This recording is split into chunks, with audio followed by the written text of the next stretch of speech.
ప్రతి సందర్భం ప్రత్యేకం, ప్రతి సంబరం శాశ్వతం. మీ one stop shopping destination Mysore sari Udyog. Tamil Nadu రాజకీయాల్లో కొత్త శకం పురుడు పోసుకుంది. దశాబ్దాల పాటు తమిళనాడు రాజకీయాల్లో తిష్టవేసి కూర్చున్న వృద్ధ ఉద్దండులను టీవీకే పార్టీ కూకట వేళ్లతో పెకిలించి వేసింది. తమిళనాడులో దశాబ్దాల పాటు ద్రవిడ పార్టీల గుత్తాధిపత్యం, ఇద్దరు నాయకుల మధ్య రణతంత్రం. కానీ ఈ రోజు సీన్ మారింది. తమిళనాడులో మే 4న ఓ సునామీ వచ్చింది. అది రాజకీయ పీఠాలను కదిలించింది. ఒక తుఫాను దూసుకొచ్చింది. అది ద్రవిడ కోటలను కూసాలను పెకిలించి వేసింది. ఆయన వచ్చాడు, చూశాడు, గెలిచాడు. అతను మరెవరో కాదు, కోట్లాది మంది అభిమానుల దళపతి, నేటి తమిళ రాజకీయాల అధిపతి విజయ్. తమిళనాడు రాజకీయాల్లో గత 5 దశాబ్దాలుగా రెండే జెండాలు, రెండే సిద్ధాంతాలు. ఈ ద్విపార్టీ రాజకీయాల మధ్య మూడో వ్యక్తికి తావు లేదన్న అహంకారానికి కాలం చెల్లింది. వారసత్వ రాజకీయాలు ఒకరి సొత్తు కాదు. అధికారం అనేది ప్రజలు రాసిచ్చే వీలునామా.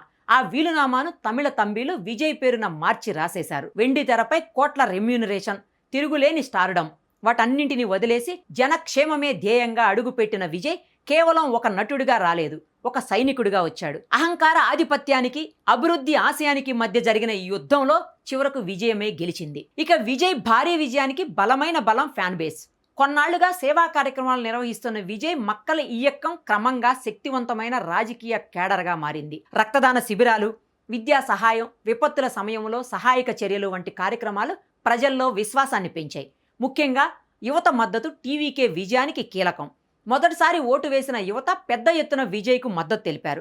ఉద్యోగ అవకాశాలు, విద్యా సంస్కరణలు, పారదర్శక పరీక్షా విధానం వంటి హామీలు వారికి ఆకర్షణీయంగా మారాయి. మహిళల కోసం ప్రత్యేక సంక్షేమ పథకాలు కూడా సైలెంట్ ఓటును టీవీకే వైపు మళ్లించాయి. మరోవైపు తమిళనాడు రణక్షేత్రంలో ఒంటరిగా బరిలో దిగిన విజయ్కు బలమైన సైన్యం లేదు, చేతిలో పవర్ఫుల్ వెపన్ కూడా లేదు. కానీ స్మార్ట్ ఫోన్ ఉంది. ఆ ఫోన్ నుంచి వచ్చిన ఒక్కో పోస్ట్ ప్రత్యర్థి పార్టీల గుండెల్లో రైళ్లు పరిగెత్తించింది. ఇది రీల్లో చూపించే ఫైట్ కాదు, రియల్గా సామాన్యుడు చేసిన పొలిటికల్ వార్. గెలుపు కోసం నోట్లు పంచలేదు, మద్యం ఏరులై పారించలేదు.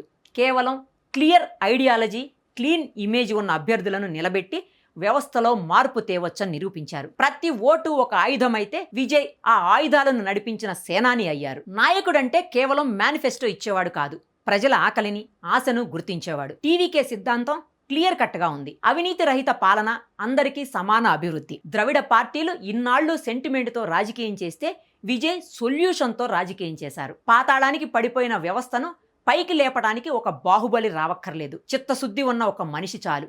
ఆ మనిషే విజయ్. ఆ మార్పే టీవీకే.